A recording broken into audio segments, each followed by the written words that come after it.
اعوذ باللہ من الشیطان اللعین الرجیم بسم اللہ الرحمن الرحیم الحمد للہ رب العالمین والصلاة والسلام علی اشرف الانبیاء والمرسلین رحمت للعالمین خاتم النبیین مولانا و مولا الثقلین جد الحسن والحسین ابی القاسم محمد اللہم صلی علی محمد و آل محمد ثم الصلاۃ والسلام والتحیۃ والاکرام علی اہل الذین اذهب اللہ عنہم الرجس وطہرہم تطہیرا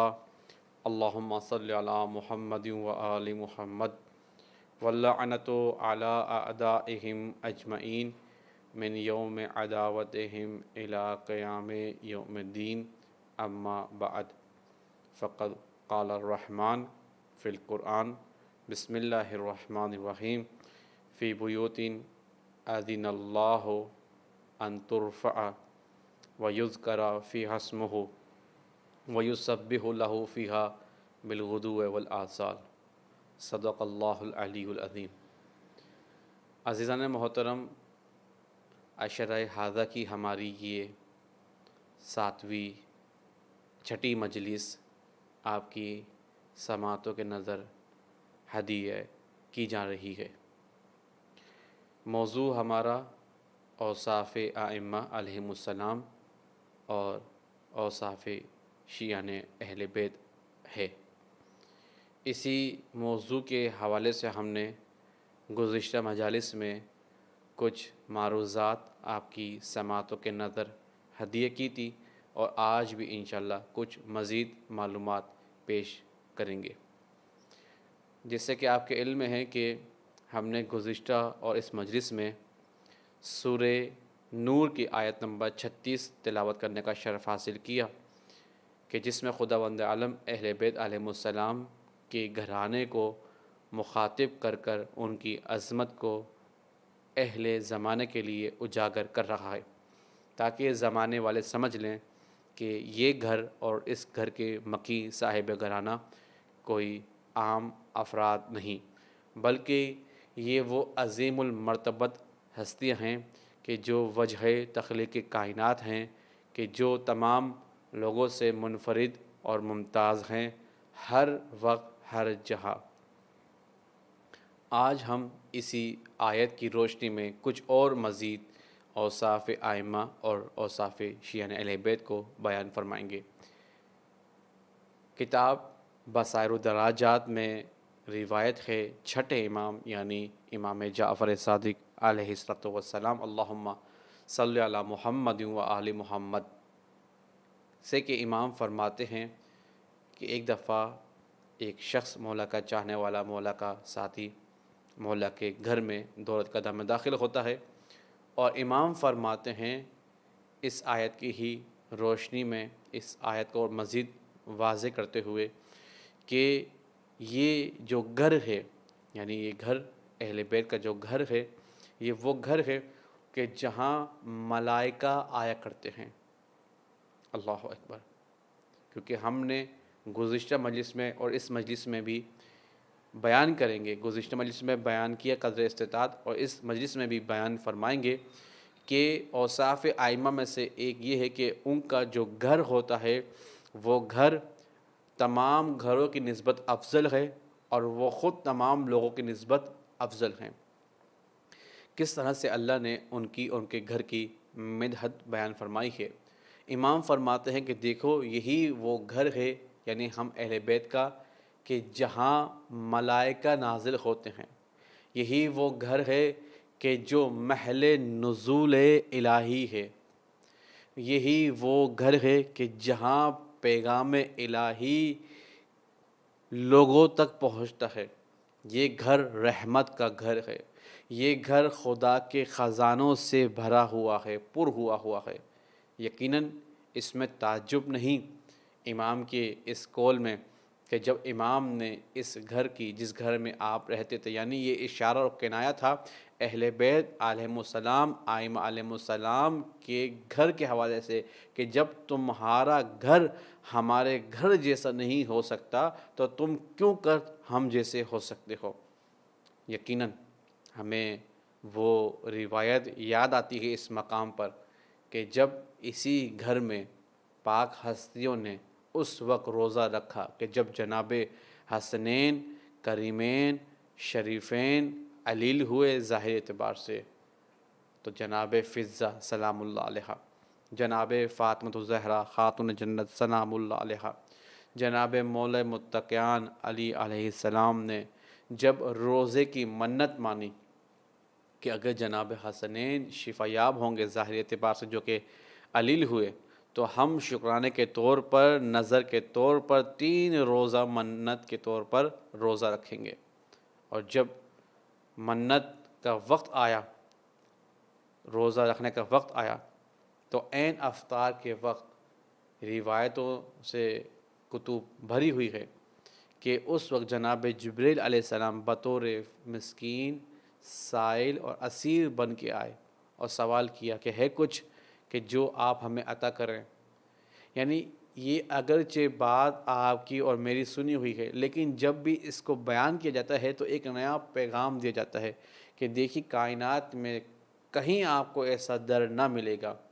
اور ایسے صاحب در نہ ملیں گے کہ جو روزے کی حالت میں بھوک اور پیاس کی سختیوں کے باوجود اپنے در پر آئے ہوئے سوالی کو بے سوال پلٹا دیں۔ اللہ اکبر۔ جب یہ اپنے در پر آئے ہوئے سوالی کو بے مراد نہیں پلٹاتے تو یہ کیسے تصور ہم کر سکتے ہیں کہ وہ ہماری حاجتوں کو، کہ جب کہ ہم ان کے چاہنے والے، ماننے والے، ان کے پیروکار شیعہ ہیں، بے منت اور مراد ان کے در سے پلٹا دیے جائیں؟ نہیں، یہ وہ در ہے کائنات کا کہ جو اپنی مثال آپ رکھتا ہے۔ یہ وہ گھر ہے جو جود و سخا میں، جو عطا میں اپنی نظیر نہیں رکھتا۔ یہ وہ در ہے کہ جس کے حوالے سے میں اکثر اپنی مجالس میں کہا کرتا ہوں کہ دیکھیے کہ کائنات میں آپ کو اور بھی در نظر آئیں گے، اور بھی صاحب در نظر آئیں گے کہ انسان اگر جہاں جائے اور جا کر اپنا سر جھکائے تو اس کا سر مزید جھکتا چلے جائے گا، عزت نفس مجرور ہوتی جائے گی۔ لیکن کائنات میں صرف در اہل بیت ایسا در ہے کہ جہاں انسان اگر اپنے سر کو جھکائے تو سر جھکتا ہوا نظر نہیں آتا، بلکہ سر ظاہر اعتبار سے جھکتا ہے لیکن بخت اس کا بلند نظر آتا ہے، کہ جہاں کی غلامی بھی ہمیں دوسروں کی بادشاہی سے افضل نظر آتی ہے۔ یہ ہے در اہل بیت، یہ ہے اوصاف ائمہ کہ جن کے در کی مدحت قرآن میں، احادیث میں جا بجا ملتی ہے۔ اور اس کے بعد اوصاف شیعہ یا پیغام اہل بیت وہ یہ کہ امیر المؤمنین اور جناب امام جعفر صادق علیہ السلام سے روایت ملتی ہے۔ الفاظ مختلف ہے لیکن مفہوم ایک ہے، وہ یہ کہ امام فرماتے ہیں کہ دیکھو اگر تم چاہتے ہو کہ تمہارا گھر بھی فضیلتوں سے پر ہو جائے، تمہارا گھر بھی برکتوں سے بھر جائے، تو دیکھو وہاں پر ایک کام کرنا ہے۔ یہ کیا کام کرنا ہے؟ کام یہ کرنا ہے کہ جس گھر میں، امام فرماتے ہیں کہ جس گھر میں خدا کے کلام یعنی قرآن مجید کی تلاوت کی جائے دقت نظر کے ساتھ اور پیغام حاصل کرنے کی نیت سے، جہاں بھی جس گھر میں بھی خداوند عالم کی کلام کی تلاوت کی جائے اور ہمارے پیغامات پر عمل کیا جائے، تو یقین جانیے وہ گھر برکتوں سے پر ہوگا، رحمتوں سے پورا ہوگا، اور یہ گھر عرش والوں کے لیے ایسے ہی ہوگا جیسے تم فرش والے ستاروں کی طرف دیکھ کر کہتے ہو کتنا روشن آور ستارہ ہے۔ تمہارا گھر بھی فضیلتوں سے پر ہو سکتا ہے، تمہارا گھر بھی رحمتوں سے بھر سکتا ہے اگر تم ہمارے کہی ہوئی باتوں پر عمل کرو۔ یہی اوصاف شیعان اہل بیت علیہ السلام ہے کہ آج جہاں ہم اس بات کی خواہش اپنے دلوں میں رکھتے ہیں کہ ہمارے تھوڑے سے مال میں برکت ہو جائے، ہمارے گھر میں کوئی ایسی بات نہ ہو جو ہمیں رنجش اور الم کا سامنا کرائے، تو دیکھیے پیغام اہل بیت یہ ہے کہ امام فرماتے ہیں اپنے گھر میں کتاب خداوند عالم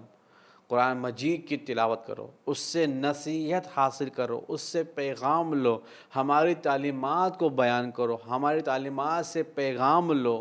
اس سے رشد و بھلائی حاصل کرو، تو تمہارا گھر رحمتوں سے پر ہو جائے گا۔ اور روایت کے اگلے جملے امام فرماتے ہیں اس کے بالکل برعکس، اگر کوئی گھر ایسا ہو کہ جہاں پر خداوند عالم کے کلام یعنی قرآن مجید کی تلاوت نہ کی جاتی ہو، کہ جہاں تعلیمات اہل بیت علیہ السلام کے عین برخلاف عمل کیا جاتا ہو، یعنی کیا؟ یعنی ناچ گانا، یعنی جھوٹ، یعنی فسق و فجور، یعنی لہو لہب کا سامان رکھنا، یعنی ہر وہ باتیں اور کام انجام دینا جن کو اہل بیت علیہ السلام نے کبھی جانا ہے، یقین جانیے روایت کے جملے ہیں، امام فرماتے ہیں ایسا گھر نحوستوں سے پر ہوگا۔ ایسے گھر کے رہنے والے خداوند عالم کے عذاب میں مبتلا رہیں گے، درد اور پریشانیوں کی سختیوں کو برداشت کرتے رہیں گے۔ یقین جانیے آج اگر ہم اپنے معاشرے میں چاروں طرف نگاہ کریں تو ہو سکتا ہے کہ جو بہت سے افراد یہ کہتے ہوئے نظر آتے ہیں کہ ہم اتنا کماتے ہیں ہمارے مال میں برکت نہیں، وہ اتنا سا کماتا ہے اس کے مال میں برکت ہے، کہیں نہ کہیں وجہ شاید یہ ہو کہ ہمارے گھر لہو اور لہب کے سامانوں سے پر تو نہیں، کیا ہمارے گھر میں وہ کام تو نہیں ہوتے جن سے رحمت کے فرشتے دور ہو جاتے ہیں؟ کیا ہمارے گھر میں کوئی بے پردہ خواتین تو موجود نہیں؟ یقیناً آج ہمیں یہ دیکھنا ہوگا کہ ہمارے گھر میں جو برکتیں نہیں ہیں ان کا سبب کیا ہے۔ ہم دوسروں کو قصوروار تو ٹھہراتے ہیں لیکن اپنے گریبان میں نہیں جھانکتے کہ آئمہ فرما رہے ہیں کہ دیکھو تمہارے سامنے دو راستے ہیں، ایک رحمتوں والا، ایک نحوستوں والا، ایک برکتوں والا، ایک سختی و پریشانی والا۔ نتیجہ تمہارے سامنے ہے، اگر اس پر عمل کرو گے تو تم خوشحال زندگی گزارو گے، دنیا میں بھی کامیاب رہو گے، آخرت میں بھی سرخرور رہو گے۔ لیکن اگر اس طرف تم جاؤ گے تو دنیا میں سختیاں ہیں، دنیا میں پریشانیاں ہیں، دنیا میں رنجشیں ہیں، دنیا میں ناچاقی ہے، اور آخرت میں خداوند عالم کا عذاب ہے۔ گھر کہ جس کے بارے میں ائمہ فرماتے ہیں کہ 3 چیزیں خداوند عالم کی نعمت ہیں، ایک اچھا جیون ساتھی، نمبر 2 ایک اچھا پڑوسی، اور نمبر 3 ایک وسیع اور کشادہ گھر۔ یقین جانیے عزیزان محترم، ائمہ علیہ السلام کی سیرت میں ہمیں بہت سے ایسے پیغامات ملتے ہیں کہ جن کے ذریعے سے ہم اپنے گھر کو جنت بنا سکتے ہیں۔ بہرحال ہم اپنے موضوع کی جانب پلٹتے ہیں کہ جس کو ہم بیان کر رہے تھے کہ اوصاف ائمہ میں سے ایک وصف یہ ہے کہ اللہ نے ان کے گھر کی مدحت کو قرآن میں بیان فرمایا، سورہ نور آیت نمبر 36، اور دیگر اعتبار سے بھی، یعنی رسول خدا صلی اللہ علیہ وسلم کی زبانی حدیث کی صورت میں بھی ائمہ علیہ السلام کی گھر کی فضیلت کو بیان فرمایا۔ جیسے کہ ہمیں ملتا ہے کہ جب خداوند عالم نے حکم دیا اپنے حبیب کو، اے حبیب اپنے تمام اصحاب سے کہہ دیجئے، وہ تمام لوگ کہ جن کے گھر کے دروازے مسجد کی جانب کھلتے ہیں، مسجد میں کھلتے ہیں، وہ سب اپنے گھروں کے دروازوں کو بند کر لیں سوائے دروازہ اہل بیت۔ یہ دروازہ کھلا رہے گا اس لیے کہ اس دروازے کے احکام اور ہیں، روایتوں کے جملے ہیں کہ اہل بیت کا گھر وہ ہے کہ جب آیت تطہیر نازل ہوئی تو سرور کائنات روزانہ صبح و شام اس دروازے پر آتے تھے، اور آنے کے بعد السلام علیک معدن الرسالہ، السلام علیک اہل بیت النبوہ اور آیت تطہیر کی تلاوت فرماتے تھے، اس در اور صاحب در کی فضیلت کو بیان فرمانے کے لیے۔ روایت کے جملے ہیں، کتاب بہت الاذان میں مصنف شیخ عباس قمی قدس الروح نقل فرماتے ہیں اس روایت کو کہ جب سرور کائنات کا آخری وقت کہ جب آپ اس دنیا سے کوچ کرنے لگے تو ملک الموت سرور بی بی زہرا سلام اللہ علیہ کے دروازے پر آتا ہے اور دق الباب دیتا ہے۔ سرور کائنات اس وقت ارشاد فرماتے ہیں، زہرا جانتے ہو یہ کون ہے؟ یہ ملک الموت ہے، یہ وہ ملک ہے، وہ فرشتہ ہے اللہ کا کہ جو جب جس گھر میں داخل ہوتا ہے تو اس گھر کے مالک سے اجازت نہیں لیتا، یہ صرف تیری گھر کی عظمت کو بیان کرنے کے لیے کہ لوگوں جان لو کہ یہ سیدہ کا گھر کوئی عام در نہیں ہے، بغیر جا کے داخل نہیں ہو رہا۔ یہ ہے اوصاف ائمہ، یہ ہے اہل بیت علیہ السلام کی گھر کی عظمت کہ جب ان کے گھر کی اتنی عظمت ہے تو خود ان کی کتنی عظمت ہوگی۔ اللہ اکبر۔ عزیزان محترم، آج ہماری چھٹی مجلس اور مصیبت جناب علی الاصغر علیہ السلام بیان فرمانا ہے۔ کربلا میں جب مولا حسین علیہ السلام تنہا ہو گئے، اس وقت آپ نے ایک عجیب بین فرمایا، تڑپ کر کہتے تھے، حل من ناصر ینصرنا، ہے کوئی جو ہماری مدد کرے،